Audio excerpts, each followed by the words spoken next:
I originally wanted to just do the traditional vows.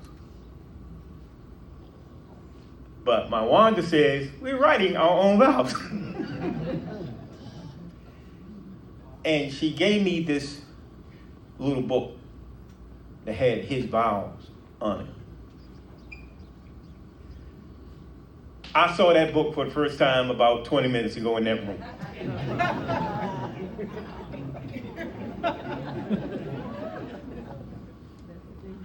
Because my vows to her are like when God deals with me before I preach. I wanted them to be fresh. I wanted them to be real. I wanted them to be God sent. I didn't want to jot something down and then read it because I had it. I wanted to speak from my heart, as I always do with you. Music Soul Child wrote a song long ago, The Girl Next Door. It said, if I knew the girl next door would have been you, I would have been kind to you. I would have shared my grub. I would have done this, that, and the other with you. And I say that because when I first met Wanda, she was about 17. We were at Free Gospel Church. And I saw this little slim, pretty girl walk past the doors in the back. And me and my brother Mike Pugh and Julia Seawright and a few others were standing in the back. And I said, man, who is that? And they said, oh, that's Deacon Briscoe's daughter. I said, never mind. Never mind. Because the men we came up in church with didn't play. And they held us accountable as young men. Fast forward years later, I lived in Atlanta for about 5 years, not knowing that my Wanda lived in Atlanta that whole time. And we never crossed paths. I'm taking my time because this is our day.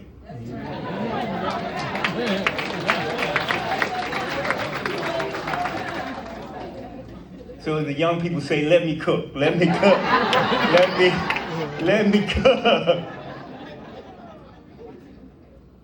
And on my returning to DC and then on her returning to this area, we met at a play that I was in with Janice Payne. And we talked a little after the play. We took a few pictures. And I knew then that this could be her. I knew then. But I'm like, nope. Nah, that can't be it. I'm seeing things. And then we went to dinner. Jan, Eugene, Wanda, and I. We went to dinner. And as I sat across from her, I knew then it would be her. But yet again, I resisted. And then one morning, not too long ago, after we had gone out a couple of times and then things like that and had fun, God let me know it was you. Because I was determined that I would not move into another relationship, another marriage, without God's approval. It didn't matter to me how many prophecies I got, how many people said y'all look couple good together, y'all make a good couple. None of that meant anything if God didn't say, this is it. Because from this day forward, this is it.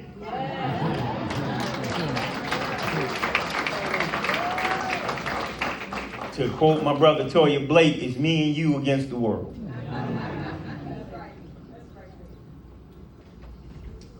I tell you all the time, you're my girl. And I love you with everything in me. There is nothing in this world that I would not do for you.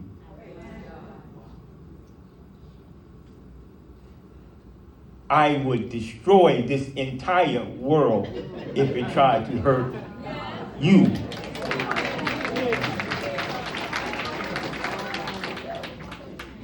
I don't play about you.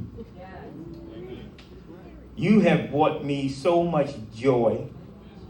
You have increased me in so many ways. I've said this before. My joy is increased. My happiness increased. When I feel weak, I think of you and I gain strength.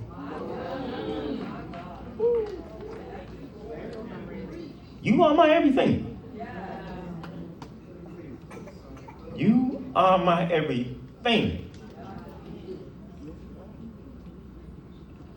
And I remember at your retirement party, Quan talked about you. And he said, Randy, she's been through so much. Just take care of her. Amen. Amen. And I promised him Yes. that day that I would. And I will not break that promise. Praise God. Not to him, nor to you. Praise God. I love you with everything in me. And that will never change until the day we die. It will never change. That's all I got to say.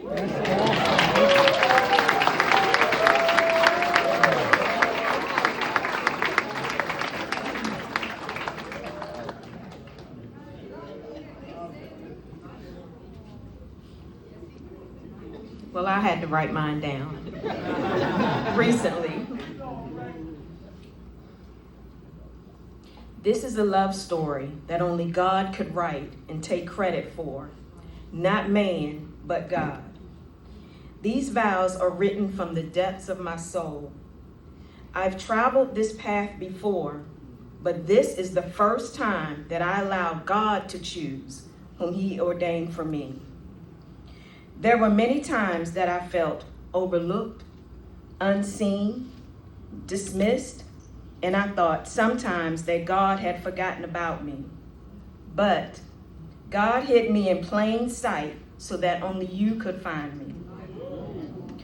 I was praying for a godly man before we started dating, praying that God was doing a work in the man's life and preparing him to be a godly companion as he was doing the same in my life, so that I could be the godly woman that he was seeking. God didn't just prepare one heart for his purpose. He was preparing us both.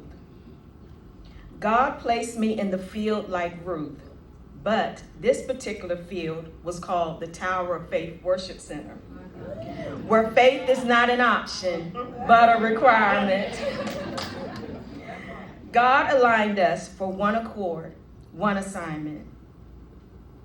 I know the importance of speaking life into you. I will love you unconditionally, submit to you, believe in you, encourage you, and be your peace. I believe that being understanding is more important than being right. Sometimes we need a brilliant mind that speaks, but a patient heart that listens. Not eyes that always sees faults, but open arms that accept. Not a finger that points out mistakes, but gentle hands that lead. I know that you're a man of integrity and decency. I know that you are a man who was waiting for the right woman to share your purpose and your love for God. I will pray with you as well as for you will be my covering. I will honor and submit to you as the priest of our home. Things will get rough in our marriage because we will have some growing pains. We will not always be on the mountaintop in our marriage, but I assure you that even in the valley moments, I will be by your side. God will always see us through. Where you go, I go. Where you stay, I stay. Your people will be my people, and your God, my God. I will encourage you to pursue your dreams or whatever your life passions are. I will be your main cheerleader, lifting you up and pushing you into your purpose and your destiny. You are my Superman. I don't want to say I and my too much because I don't want to lose the capacity to understand the words we and our. When God brings two people together, it is never random. Our love story is the result of two lives being prepared by God's own hands. This is purpose, and this is providence, that God could have been the only one to shape it. Thank you for loving me out loud, for everyone knows me as my Wanda. So today, in front of our family and friends, and in the eyes of God, I choose you. And for the rest of my life, I will always choose you. We are living proof that God hears and God answers. I repeat, we are living proof that God hears and God answers. And finally, I want this love to last forever until oxygen can no longer find its way to my lungs.